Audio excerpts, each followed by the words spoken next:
Welcome back, everyone. In this video, we are going to be talking about lenses, and I want to share with you a technique that I use to visualize a lens's performance. This is a technique that I've shown in a lot of my lens reviews. Unfortunately, in that context, they go by pretty quick, and so I want to do a dedicated video on this. The other thing that I think is important is I've done this technique with pretty much all the lenses that I own, and I do it with lenses that come in for review. I would strongly recommend that you do this with your own lenses because it's going to tell you a lot about the performance of your lens, which I would argue the more you know about a lens, the more you're going to be able to pull out of it and the more you're going to be able to understand what you can expect from a lens. Now, the industry standard for visualizing a lens's performance is using something called an Mtf chart, and they kind of look like this. So an Mtf chart is cool, and it will tell you a lot about what you can expect in terms of performance from a lens. It will show you how high you can expect the lens to resolve. There's other things that you can detect in there like field curvature, chromatic aberration. But I kind of have a problem with Mtf charts, and I've stopped using them in my videos for a couple reasons. So the first reason is if I'm making a video using Mtf charts and the viewer does not know how to read an Mtf chart, then things get really boring and really dry really quickly. The second reason is, and this is a little bit of an industry secret, but a lot of times when you see Mtf charts on manufacturer websites, you see them in printed brochures, what you may not understand is those readings were not actually taken from the actual lens. They are theoretical readings. In other words, if one produces this type of optical formula, they can expect this result, and that's how they're published. So they're not actual readings from a lens. And my third argument against Mtf charts is something called copy variation. So what does that mean? Well, essentially, copy variation means if I have two copies of the exact same lens, so this is the Sony 135, if I had a second one, and I did a reading from this first lens, and then I did another reading from the second lens, there's a lot that can actually change, and it has to do with the fact that a lens is a high precision instrument. There's a lot of glass in here, and there's a lot of things that can just change if just one little thing is off. So for instance, if a surface tolerance is slightly different than the same element in another lens, then that could affect the Mtf chart reading. It could affect visually how the lens operates. If there's a defect in the way things were put together and something's not in perfect alignment, that can change things.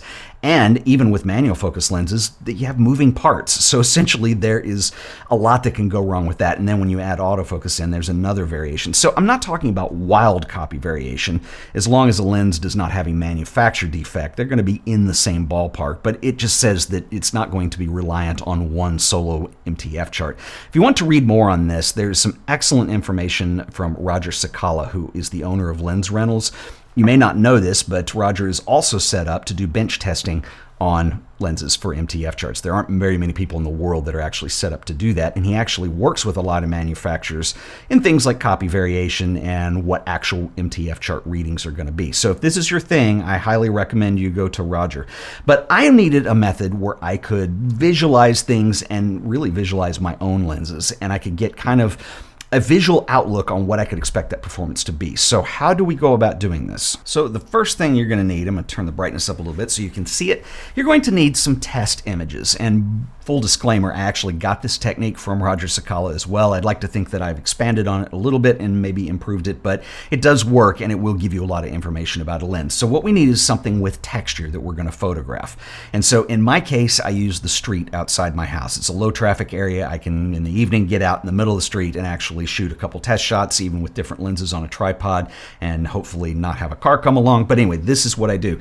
The reason I use the street is you need something with texture in it, because what we want to look at is how the resolution works. We're going to look at the field of focus, and you're going to shoot these wide open. In other words, don't stop down. You need a wide open reading, and you need something basically with texture that you can look at for sharpness. Now, where I put the focus point is right in the middle of the frame, and this is really important. So I actually would recommend that maybe you turn autofocus off and just go manual focus. If you have a manual focus lens, you have no choice, but do critical focusing, zoom in, and make sure your focus point is right in the middle of the street, because that's going to give us the correct reading that we want to get. It's not a big deal if you're a little bit off, but that's where you want your focus point to be. Another note is that if you are using a zoom lens, you will want to test this at different focal lengths, because you'll realize that the performance changes throughout the focal range of the lens. So I'll typically do it at 3, and if I have time, I'll do it at 4 different readings. And so for instance, if I have a 24 to 70 millimeter lens, I will do it at 24, I will do it at 35, 50, and then 70. So you get an idea of how it's going to perform throughout that range. Again, you want to be wide open.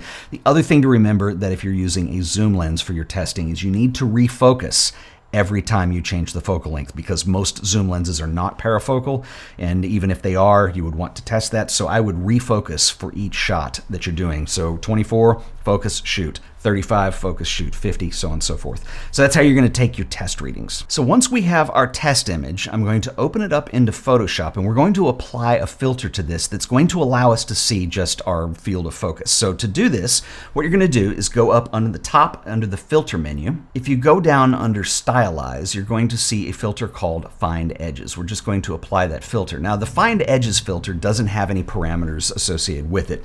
All it's going to do is it's going to look for the edges being points of high contrast in the image, or in our case, sharpness.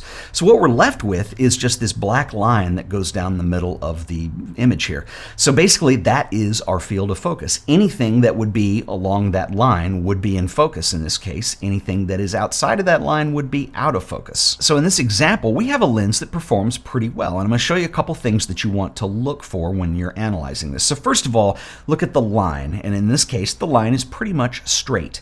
If it's not straight, then you've got an example of field curvature. And field curvature is actually normal in a lot of lenses, and I'll show you an example in a second. Other thing that you want to look for, and you can see it in this image, is that it's clearly sharpest in the middle. That's where it's darkest. And where we start to lose some of that is on the sides. And you could actually turn the image diagonal so you get a longer line, and you could see even more fall off. And so what that's going to show you is essentially, well, a lens is round. And if I put a light through this and I project it onto a wall or onto a film plane or a sensor, you're going to see the image circle. Now, the way it works is light just gradually falls off. That is physics. And so things are going to be sharpest in the middle, and they're going to start falling off towards the sides. And so how much and to what degree it falls off, and I've got an example of this that I'll show you as well.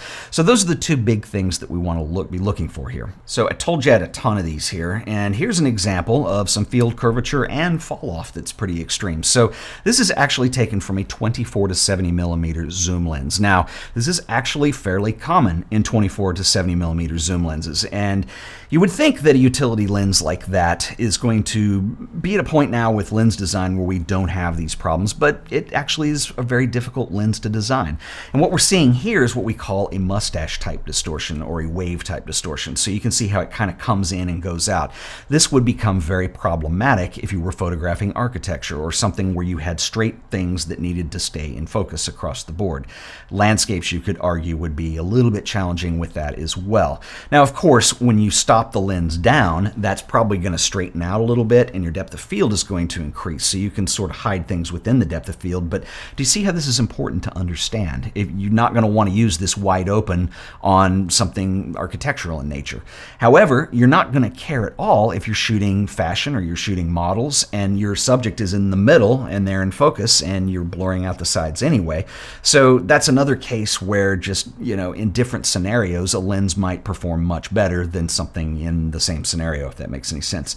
Other thing that I want to point out is you see a lot of fall off on the sides, and that means basically we're losing sharpness as we go to the sides. This same lens, I remember doing this test, and it was much better at 70, but we still had the fall off, but this did straighten out. One other thing that I want to point out on this is this line that we see.